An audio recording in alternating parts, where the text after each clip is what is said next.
That is Nymeria's star, burning bright, and the milky band behind her, those are the 10,000 ships. She burns as bright as any man. And so shall I. Elia Martell's Thoughts, A Feast for Crows, Chapter 21, The Queenmaker.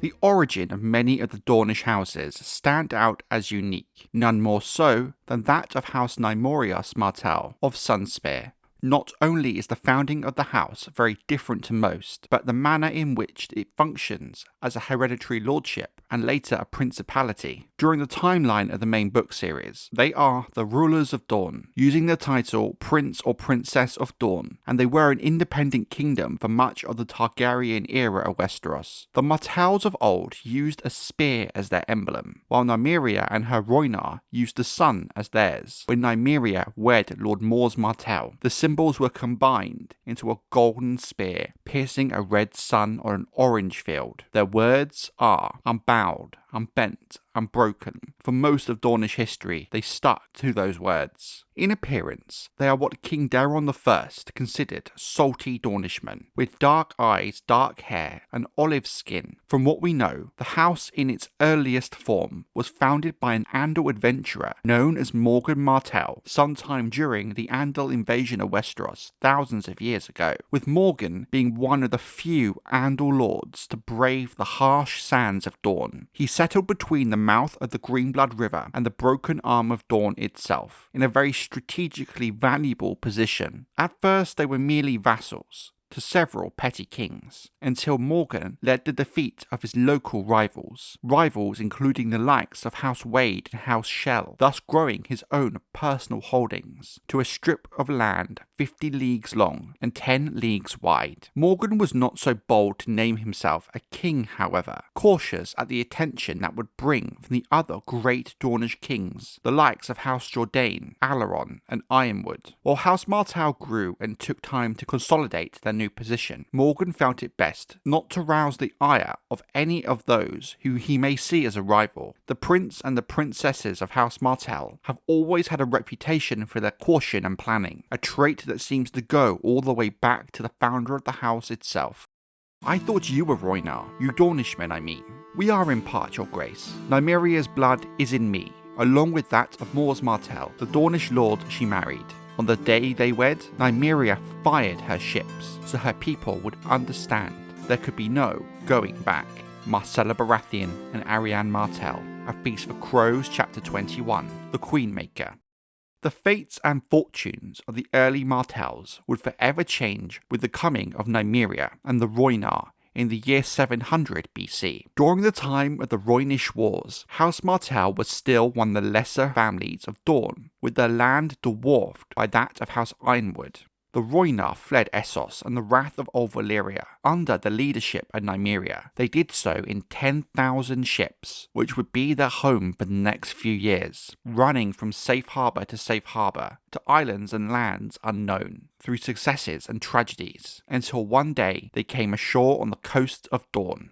Mors Martell was the then lord of House Martell, who was ruling his meagre strip of land from a run-down keep called Sandship. He saw an opportunity in the arrival of the Rhoynar. He took Nymeria to wife, but this would be more than a normal Westerosi marriage, as Nymeria was more than an equal in status to Mors Martell himself. They would rule together. Combining their strength, the two managed to unite all of Dorne under their rule in what became known as Nymeria's Wars. The union of these people saw the Martells abandon many of their older Andal customs in favour of those of the Rhoynar. Nymeria named Mors Prince of Dorne instead of king, and their lands and titles were passed down to their eldest child, their daughter, regardless of Nymeria marrying again after Mors' death, or giving birth to a male child. The lordship of Dorne would always pass to the eldest regardless of gender. The new seat of House Martell, Sunspear, was built in the Rhoynish way, especially the Spear Tower and the Tower of the Sun, and that was only the start of the Rhoynish influence over Dorne as a whole. The campaign of Nymeria and Mors to conquer Dorne took years to accomplish, as they had to defeat numerous lords and petty kings in quick succession. Although the Martells gained support of the Fowlers, Tolans, Danes and others, for 9 years Moors battled the last and greatest opponent, King Yorick V Ironwood, whose support included the Jordanes, the Wills, the Blackmonts, the Corgyles. Although Yorick slew Moors in the Third Battle of the Boneway, Nymeria continued the war, and eventually forced the Ironwoods into submission after another 2 years. By war's end, Nymeria had sent 6 kings to the wall: Yorick Ironwood, Vorin Dane, Garrison Fowler, Lucifer Dryland, Benedict Blackmount, and Albin Manwoody. You may burn us, my lady, but you will not bend us, break us, or make us bow. This is Dorne. You are not wanted here. Return at your peril. Elia Martell to Rhaenys Targaryen, the world of ice and fire, the reign of the dragons, the conquest. While House Martell has its own unique place in history, one of its defining factors is in fact its relationship with House Targaryen, dating back to Aegon's conquest itself. During the conquest, it was Queen Rhaenys Targaryen who was sent to deal with the Dornish. Finding no battles in Dorne, as the fighting men had vanished like ghosts, Rhaenys confronted the aged Princess of Dorne, Elia Martell, at Sunspear. The princess refused to submit to House Targaryen. The Targaryens returned in 4 AC, starting the First Dornish War, in order to complete Aegon's conquest. When their forces arrived at Sunspear, after a long drawn-out war, Nymeria had vanished, with most of the Dornish fighting men with her. King Aegon and Queen Rhaenys declared themselves victorious, and left Lord John Rosby as Castellan of Sunspear as they returned to King's Landing. However, the Dornishmen quickly came out of hiding, retaking Sunspear. Lord Rosby was captured and thrown from a window atop the Spear Tower by Princess Elia Martell herself. In latter phases of the war, the Targaryens burned every Dornish stronghold at least once, with the exception of Sunspear itself and its Shadow City. Archmaester Timothy has suggested that King Aegon had hoped to turn the other Dornish houses against the Martells by leaving them as the only ones unharmed. A letter has been discovered in which the Marcher Lords claimed to the Dornish that the Martells had brought their safety. Regardless, this tactic did not work. After 9 bloody years, the First Dornish War came to an end in 13 AC, at great cost to both House Martell and House Targaryen. The Dornish had lost thousands of men, and in 9 AC, Queen Rhaenys Targaryen herself was shot down and killed over Hellholt. It came to an end when the elderly Princess Nymeria died. Her son Nymeros assumed rule over Dorne. He desired peace, so he sent his daughter Daria to King's Landing as an envoy. She brought with her the skull of Rhaenys' dragon Meraxes, and a personal letter from her father, Prince Nymeros. After much deliberation, King Aegon eventually agreed to a peace deal, after reading Nymeros' letter, the contents of which is unknown to this day. During the remainder of King Aegon's reign, the Martells and Targaryens remained on mostly good terms. In 23 AC, King Aegon and his son and heir, King Aenys, visited Sunspear for a feast of friendship, celebrating the 10th anniversary of the peace accords with Princess Daria, now ruling Dorne after the death of her father. In 37 AC, a man known as the Vulture King troubled the lands surrounding the border between Dorne and the Iron Throne. Princess Daria insisted to King Aenys that she was doing all she could to end this rebellion. Many suspected, however, that she was secretly giving the rebels her support. This is what's officially known as the Second Dornish War. For the most part, things would remain peaceful between the Targaryens and Martells during the reigns of both King Maegor the Cruel and King Jaehaerys. However, in 61 AC, King Jaehaerys and Lord Rhaegar Baratheon would lead men into the Red Mountains of Dorne to once again put down another Vulture King in what officially became known as the Third Dornish War. House Martell's role in the rise of this new Vulture King is again not entirely clear. By 83 AC, Prince Oberyn Martell was resentful that his father had allowed King Jaehaerys to encroach into the Red Mountains during the Third Dornish War without any punishment, and thus decided to invade the Stormlands. When Prince Oberyn was ready to attack, he sailed his spearmen to Cape Wrath to begin his invasion. But the Fourth Dornish War consisted of a single battle and lasted all but a day. King Jaehaerys and his 2 eldest sons, Prince Aemond and Prince Balon, awaited the Dornish on their dragons Vermithor, Caraxes and Vhagar, whilst Lord Borman Baratheon was waiting on the shoreline for the Dornish with his army. As the Dornish fleet was sailing north across the Sea of Dorne, Jaehaerys and his sons struck first, descending from the skies with their dragons. Though the Dornish responded by firing the air with scorpion bolts and crossbows, none of the projectiles pierced the dragon's scales. Dragonflame destroyed the Dornish fleet. The arms of House Martell displayed the sun and spear, the Dornishmen's two favoured weapons. But of the two, the sun is more deadly. Daeron the First Targaryen on the Conquest of Dorne, A Feast for Crows chapter 21, the Queen Maker. In 110 AC, Prince Oberyn Martell led Dorne to join the Triarchy in the war against Prince Daemon Targaryen for control of the island chain, the Stepstones. At some stage after this, King Viserys I Targaryen considered marrying his daughter and then assumed heir, Princess Rhaenyra, to the Prince of Dorne, and thereby in theory bringing Dorne under the control of the Iron Throne. But Rhaenyra eventually would marry Sir Laenor Velaryon instead. At the outbreak of the Dance of the Dragons in 129 AC, at the death of King Viserys, both sides of the war sought Dorne as potential ally, but remembering the devastation of the First Dornish War, Prince Oberyn chose to reject both sides. Rhaenyra's faction was co-led by Prince Daemon, who had recently been fighting against the Dornish, but the opposing faction of Rhaenyra's half-brother, King Aegon II, including Dorne's ancestral enemies in the Stormlands and the Southern Reach. Therefore Dorne would remain neutral throughout the dance, and content to sit back and watch House Targaryen destroy itself. Prince Oberyn would die in 132 AC, and was succeeded by his 17-year-old daughter, Elia Martell. Dorne's power only grew during her reign, as the Targaryen kingdom to the north was left badly weakened after the Dance of the Dragons. Alliandra encouraged her knights and lords to prove themselves with renewed raids into the Dornish marches. Eventually, conflict in the Stepstones flared up once again when the Triarchy collapsed in the chaotic Daughters' War between 131 and 134 AC. Alliandra actively sought to expand Dorne's influence east there as well. Towards the end of that war, Alliandra allied with Tyrosh and Lys against the other factions, competing over the region, and when the dust had settled at the war's end, Dorne ended up in control of almost all of the Stepstones for a brief period of time. In 133 AC, Lord Alan Velaryon stayed at Sunspear as a guest of the princess while dealing with Lord Dalton Greyjoy, the Red Kraken of the Iron Islands, who continued his raids into the Westerlands despite the end of the Dance of the Dragons. It seemed Lord Alan was a guest at Sunspear several times over his life, and he had a close relationship with Alliandra.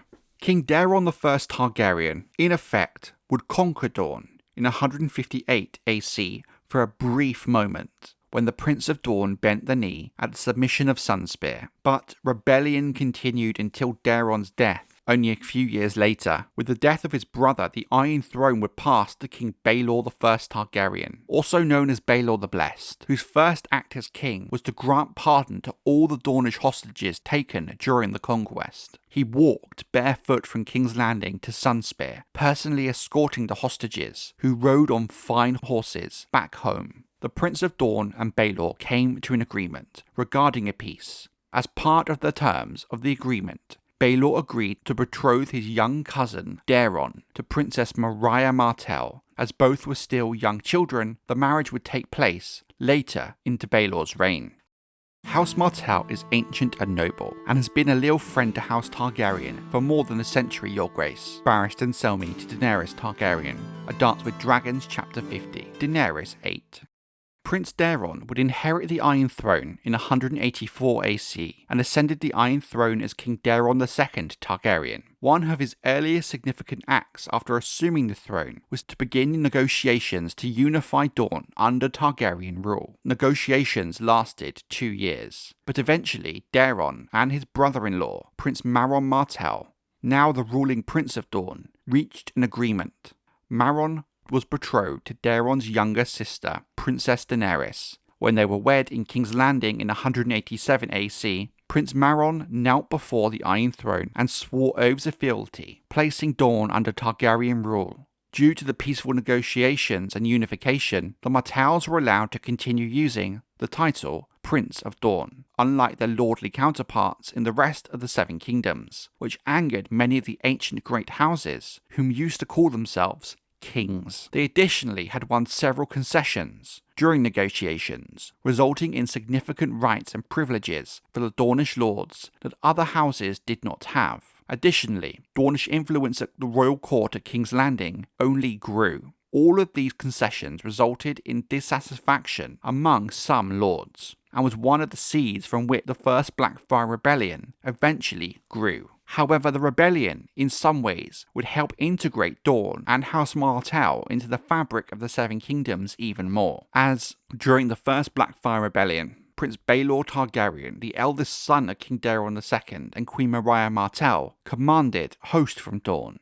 and the Stormlands, these two ancient enemies united under one banner. He would achieve a decisive victory in the Battle of the Red Grass Field. Without the Dornish support, it's likely the war could have been much more in balance than it ended up being. Justice is in short supply this side of the mountains. There has been none for Elia, Aegon, or Rhaenys. Oberyn Martell to Tyrion Lannister. A Storm of Swords, Chapter 66. Tyrion 9. We know that Dorne closed itself off during the Great Spring Sickness in 209 AC, which minimized its impact in Dorne. It is believed it was around this same time that Prince Aegon, the future King Aegon V, would have been travelling to Dorne as the squire to the hedge knight Sir Duncan the Tall. We know that the mother of Prince Oberyn Martell had served at the Targaryen court as lady-in-waiting to Princess Rhaella Targaryen prior to inheriting the rule of Dorne. This may be the first case we know of where an heir to Dorne served at the Targaryen court in this capacity. In 273 AC, the princess took her younger children, Oberyn and Elia, to meet potential suitors. The final destination was Casterly Rock. Despite learning of Lady Joanna Lannister's death while at Oldtown, they continued their journey. Oberyn believed that his mother had planned with Joanna to marry either Elia or Oberyn to one of Joanna's twins, Jaime and Cersei, since there was an empty cabin on their ship meant for someone of high birth. Lord Tywin Lannister ignored them for weeks. When the Princess of Dorne eventually broached the subject of marriage to him, both matches were brusquely refused. He claimed that Cersei was meant to marry Prince Rhaegar Targaryen, and suggested the newborn dwarf Tyrion for Elia instead, which was taken as a serious insult. Shortly thereafter, at the age of 16, Oberyn was caught to bed with Lord Edgar Ironwood's paramour. The two would fight a duel, in which both took wounds. Edgar's wounds festered and killed him, causing rumours that Oberyn's blade in the duel had been poisoned. To mark peace between the two houses, Oberyn was temporarily exiled. The princess would eventually betroth her daughter Elia to the Crown Prince Rhaegar Targaryen, turning the tides on an angered Tywin Lannister. In early 280 AC, the now Prince Oberyn Martell saw his sister wed to Rhaegar at the Great Scepter Baelor in King's Landing. Later that same year, Elia would give birth to her first child, a girl named Rhaenys. Her second child, Aegon, was born the new year of 282 AC. However, Rhaegar disappeared with Lyanna Stark, one of the events which would spark Robert's rebellion. Prince Oberyn Martell was furious about the way his sister had been treated by Rhaegar and House Targaryen, and thus consequently he was slow to lend any aid in the war. Oberyn did eventually agree to send 10,000 Dornishmen to fight the Loyalist army under the command of his uncle Lewin Martell of the Kingsguard, understanding that Elia, as the wife to the Crown Prince, would one day become queen, and that her son Aegon would one day be king. However, Rhaegar was killed at the Battle of the Trident, as was Oberyn's uncle, Lewin, who was a member of the Kingsguard. King Aerys II Targaryen was convinced that Lewin had betrayed Rhaegar on the Trident, and refused to send Elia and her children to Dragonstone, alongside his own wife and his new heir, Prince Viserys. Not long after the sack of King's Landing, Elia and her children were brutally killed by the men of Tywin Lannister. Prince Doran was left furious after the new King Robert Baratheon proved to be accepting the deaths of Elia and her children. Doran's younger brother, Oberyn, sent messages all over Dorne in an attempt to raise rebellion for Prince Viserys Targaryen in the years after Robert's rebellion. Lord Jon Arryn, Hand of the King, travelled to Sunspear to return Prince Lewin's bones. There he spoke with Doran, ending all talk of rebellion. During the reign of King Robert Baratheon itself, Prince Doran and House Martell has very much kept themselves to themselves, staying away from larger-scale Westerosi politics, but some say there is a deep resentment within Dorne to this day about the murder of Elia Martell, and the talk of rebellion and revenge is always simmering under the surface.